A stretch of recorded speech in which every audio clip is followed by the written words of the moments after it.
Mesdames, Messieurs, très heureux de vous retrouver pour ce programme estival Brise d'été qui va être au rendez-vous 2 fois par semaine à partir de Constantine, le dimanche et le mardi. Donc j'aurai le plaisir de vous retrouver tout au long de l'été 2 fois par semaine et j'espère avec un programme à chaque fois assez riche mais aussi digeste parce que nous sommes en été, donc on va essayer un peu d'alléger le programme. Alors pour cette heure de brise d'été, qui j'espère sera un peu fraîche avec cette canicule, nous allons parler d'abord de l'université et on ira à Sétif avec l'université Farhat Abbas qui a eu un privilège, un prix qui s'est classé. On verra tout à l'heure, M.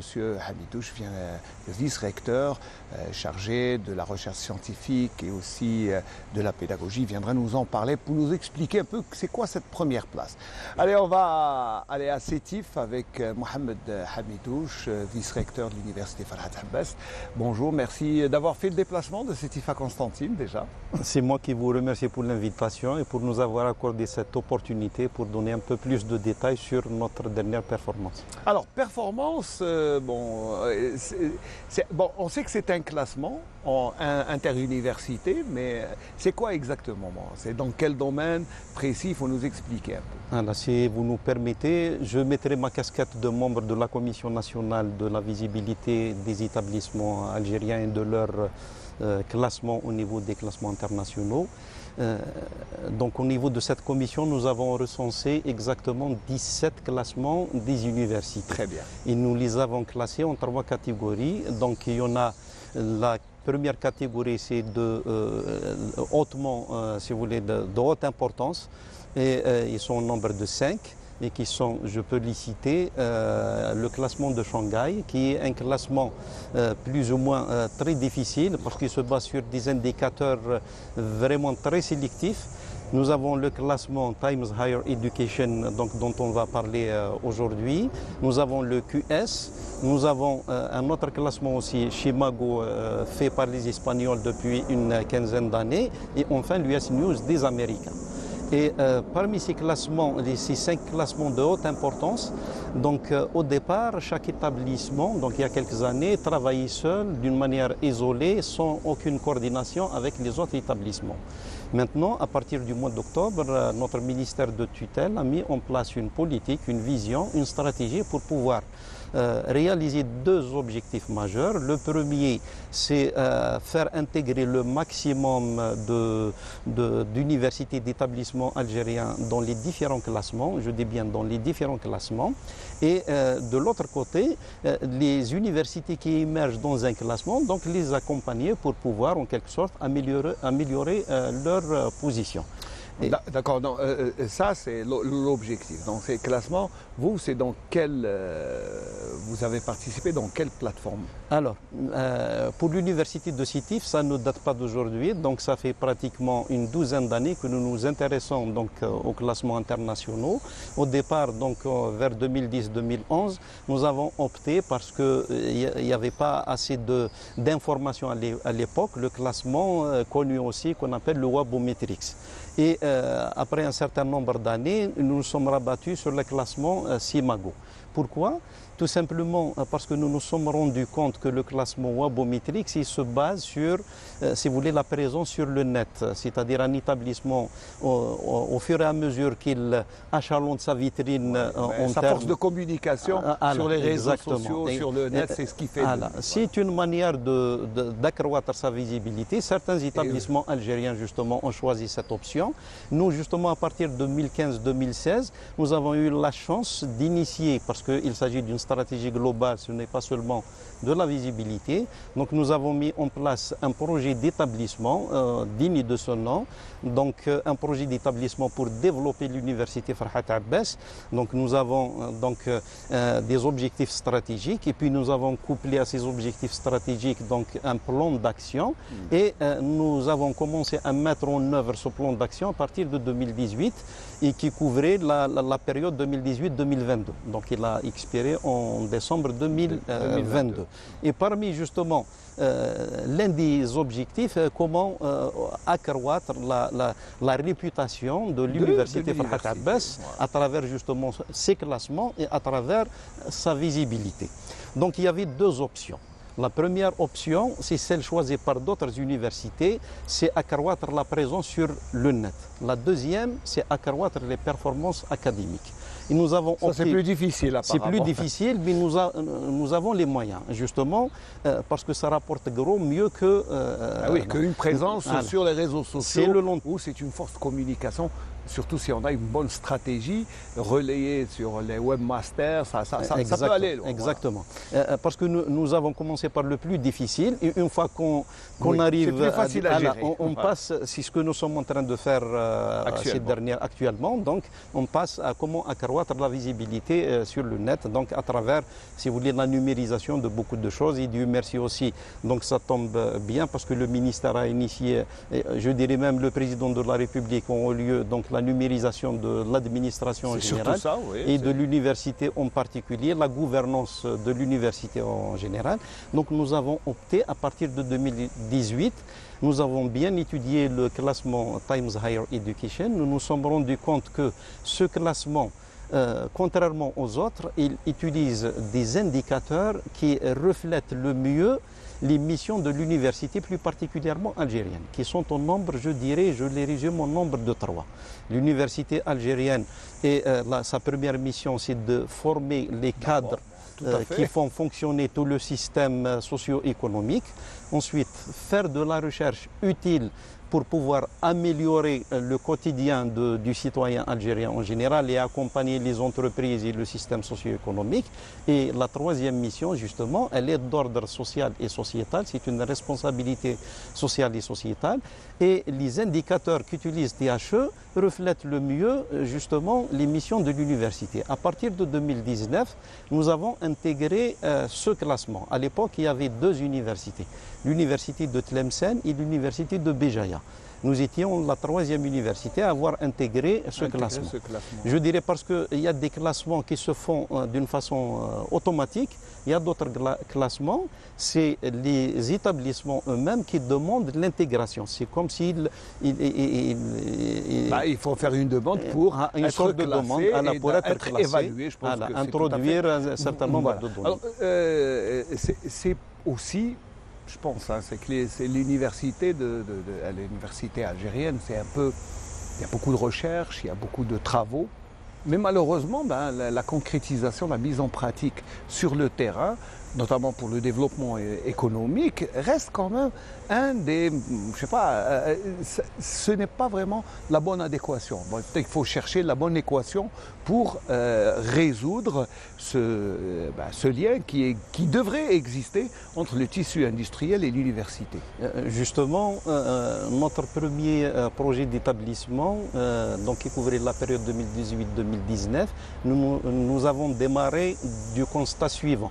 C'est-à-dire le système d'enseignement supérieur et de recherche algérien. Donc son entrée, elle est beaucoup plus basée sur l'aspect social. Chaque détenteur d'un baccalauréat, il a droit à une place pédagogique dans un établissement d'enseignement supérieur. Mais à la sortie du système, nous avons 2 produits. Le premier produit, c'est les diplômés, et le deuxième produit, c'est les résultats de la recherche. Les diplômés, nous avons remarqué que le taux d'employabilité à la sortie, il n'est pas aussi important. Ouais. Et les résultats de recherche, elles sont valorisées en interne, c'est-à-dire pas en externe. C'est-à-dire à l'université, ça a de la valeur, mais en dehors, non. C'est pour ça que dans le premier projet, nous nous sommes dit que pour pouvoir coupler et mettre en cohérence l'entrée du système et la sortie du système, donc il fallait changer quelque chose. Et le quelque chose pour le volet formation, c'était une formation de qualité, c'est-à-dire au lieu d'avoir justement le diplômé seul à des connaissances, mais il faut coupler ces connaissances à des compétences pour pouvoir s'insérer facilement dans le milieu du travail. Et pour le volet recherche, nous nous sommes dit, faire des publications, c'est beau et c'est bon.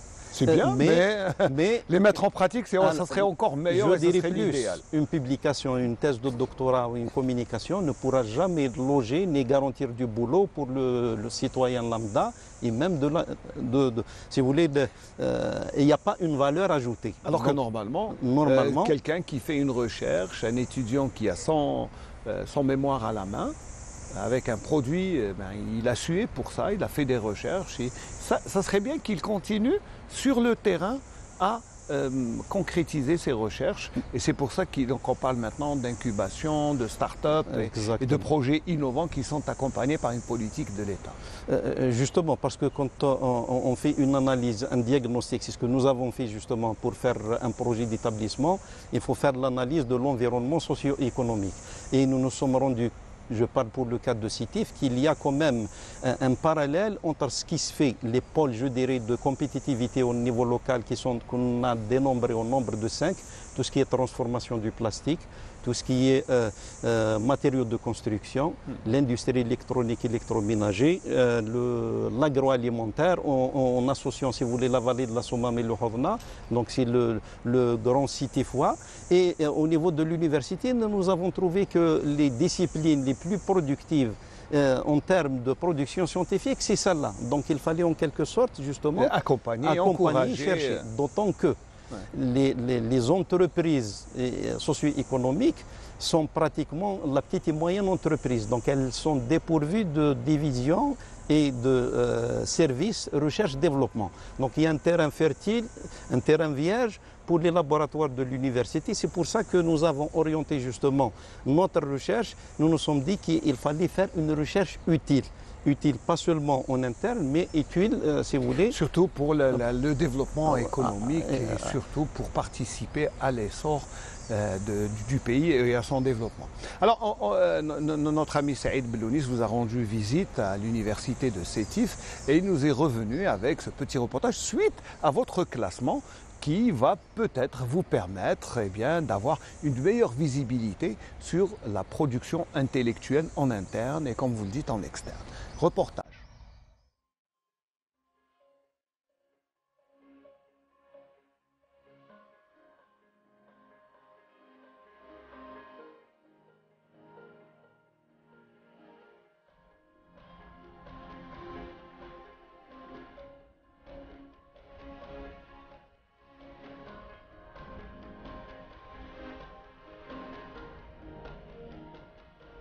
لأول مرة أنه جامعة جزائرية في ترتيب دولي معترف به مرجعي مثل ترتيب THE البريطاني في الجامعات ما بين الجامعات الفتية اللي أقل من 50 سنة في عمرها.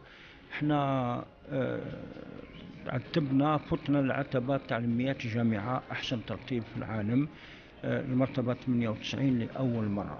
نتيجة نتاع كذلك تدعيم من الجهات المحلية والوطنية، وزارة التعليم العالي والبحث العلمي، حتى رئيس الجمهورية قد أعلن في البرنامج نتاعو باللي ينتظر من الجامعة الجزائرية أن يكون لها مرئية وإشعاع دولي وعالمي وتكون قاطرة للتنمية الوطنية. وهذا ما يجي إلا بالاجتهاد والمجهود نتاع أسرة جامعية، نتاع أبحاث، نتاع باحثين في المخابر نتاعهم وفي أمام السبورة نتاعهم، أمام الطلبة نتاعهم.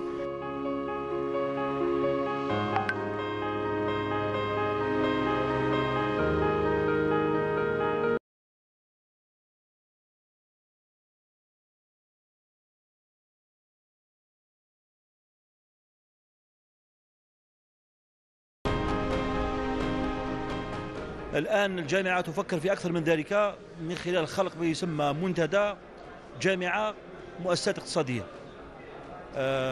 فإن شاء الله راح تكون فرصة للقاء كل مدراء المؤسسات الاقتصادية والخدمية الموجودة في سطيف، وكذلك مدراء الجامعة السطيفية، بحيث أنه احنا لدينا مخابر، خاصة نتكلم على جامعة فرحات عباس سطيف واحد، لدينا مخابر تمس العديد من القطاعات. كما تعرف مدينة الجامعة سطيف واحد هي مدينة جامعية تكنولوجية، فيها كل تخصصات التكنولوجيا والتقنية، وبما فيها كلية اقتصاد اللي هي ترافق كل هذه المخابر والمؤسسات. بالتالي أنا نتصور أنه هناك يعني فرص كبيرة جدا لتحقيق هذه الرؤية. حقيقة لما نشوف المعيار تاع THE ذا يونغ THE اللي هو ترتيب الجامعات أو ما يسمى بالجامعات الشابة، حيث حصلنا المرتبة في 98. من بين المعايير اللي كانت ربما سنعمل على تعزيزها أكثر هي هذا المعيار الذي يتمثل في قضية العلاقة الموجودة ما بين ما يسمى بالمحيط الاقتصادي والجامعة.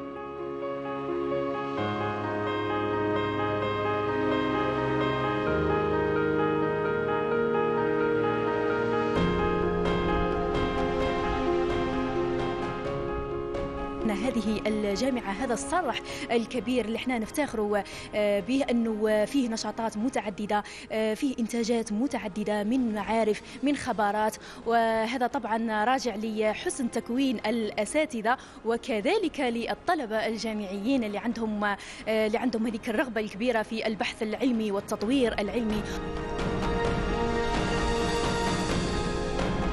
Donc le reportage, donc c'est un tout, c'est une satisfaction et chez les étudiants et chez l'encadrement pédagogique, les enseignants, mais de toute l'université, pour justement qu'il y ait ce lien entre le tissu industriel et, si l'on peut dire, le tissu intellectuel. Voilà. Justement, si on fait une analyse des pays développés de par le monde, on va retrouver toujours que la locomotive qui fait avancer tout le système socio-économique, c'est bien les universités, les centres de recherche. Donc, et Dieu merci que à partir pratiquement il y a une dizaine d'années, il y a beaucoup d'équipements, beaucoup d'argent qui a été dépensé pour équiper les laboratoires de recherche. Et nous commençons aujourd'hui justement à cueillir les fruits de cet investissement, non seulement sur le plan matériel, mais il y avait aussi la formation de beaucoup d'étudiants et la qualité. On a couplé la qualité à la massification, à la quantité. Et c'est justement c'était, si vous voulez, le point le plus difficile. Comment coupler la qualité à la quantité. Et du moment que nous avons réussi quelque part à un certain niveau, à une certaine échelle, au niveau de l'université de Sétif, maintenant, ce qui nous est demandé, comment faire une jonction entre une université leader et une wilaya leader avec un certain nombre donc de pôles compétitifs quand même en termes industriels. Et c'est ce qui nous est demandé pour le court terme dans les prochaines années, comment donner une valeur ajoutée à ce classement et le transformer et le valoriser sur l'aspect socio-économique. Est-ce qu'on pourrait, par exemple, est-ce qu'on s'achemine vers la professionnalisation. Il faut que je prononce quand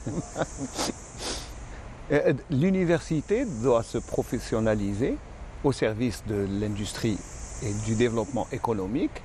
Et par exemple, à Sétif, vous avez cité, il y a bien sûr l'agroalimentaire qui est très important. Vous avez le tissu électronique qui est à Borges, donc c'est juste à côté. Et vous avez quelques autres secteurs, comme par exemple la Constantine, c'est la mécanique et l'industrie pharmaceutique.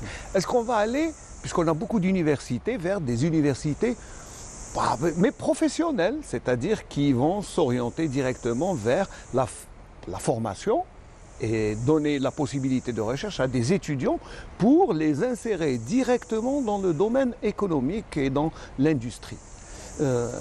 Par rapport aux diplômés, pour l'absorption des diplômés et leur garantir par la suite leur intégration dans le milieu du travail, donc il y a deux voies. La première voie, c'est l'employabilité. Donc celui qui termine, il va chercher de l'emploi. Donc il faut que celui-là soit armé par des compétences qui répondent justement aux besoins du secteur socio-économique en plus des connaissances. La deuxième partie, c'est celle qui a été lancée cette année. L'étudiant diplômé lui-même va devenir créateur d'emplois à travers les startups et la création justement des projets d'incubation. Et l'université, elle est là pour accompagner justement, c'est de son devoir, c'est sa mission d'accompagner les étudiants, soit pour réussir dans leur intégration dans le milieu professionnel, soit justement pour créer eux-mêmes leur propre poste d'emploi et pour les justement, l'avenir, c'est il y a une politique d'aide de l'État en offrant des locaux gratuitement pour les startups, les projets innovants pendant une certaine durée qui est de 2 ans pour l'étudiant qui a un projet et qui veut le mettre en exécution. Ça c'est bien pour l'université et c'est bien pour l'étudiant et c'est bien pour le tissu industriel. Oui, si vous permettez aussi, parce qu'il y a un volet aussi, il y a les étudiants de graduation, licence et master, mais il y a aussi les doctorants. Les doctorants, il y a dans le texte la loi d'orientation de la recherche scientifique, il y a un doctorat, ce qu'on appelle le doctorat en milieu professionnel qui est prévu, et nous attendons les textes d'application. C'est des doctorats qui seront préparés dans le milieu professionnel pour l'intérêt de l'étudiant, de l'université et de l'entreprise dans laquelle l'étudiant va faire, le doctorant va préparer cette thèse. Et nous avons aussi, par rapport, dans le cas des étudiants, si vous voulez, on parle de start-up, mais pour les doctorants, on parle de spin-off, c'est-à-dire une spin-off. Donc c'est une entreprise qui émane d'une entreprise existante déjà. Ça veut dire si le doctorant prend en charge une problématique d'une entreprise qui est posée et une fois qu'il arrive à solutionner et à trouver la solution pour cette problématique, elle peut devenir par la suite une spin-off. Je prends le cas par exemple pour Sétif, nous avons donc le pôle de l'industrie du carreau céramique avec Betna, donc pratiquement le tiers des entreprises sont localisées à Sétif et tout ce qui est émo sont importés alors que nous avons les ingrédients des matières premières pour pouvoir fabriquer localement. Et nous avons lancé par exemple un doctorat dans ce sens avec demain, quand on arrive au résultat, donc ça peut devenir une jeune entreprise, une spin-off pilotée par cette doctorante pour pouvoir répondre justement aux besoins sous forme d'une filiale dans l'entreprise qui nous accompagne pour pouvoir justement... donc c'est un volet à ne pas oublier. Voilà, c'est un volet à encourager et surtout à mettre en exergue. Surtout, bon.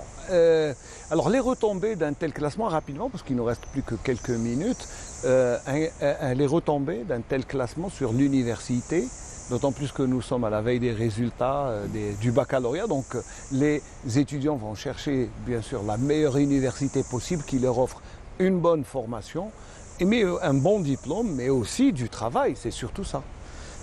Alors les retombées, elles peuvent être de deux niveaux. Au niveau interne, donc vous venez de le dire, donc c'est l'attractivité de l'université et puis la réputation. Celui qui est titulaire demain d'un diplôme délivré par l'université Farhat Abbas, quand même, elle a une valeur ajoutée par rapport à ça au niveau local.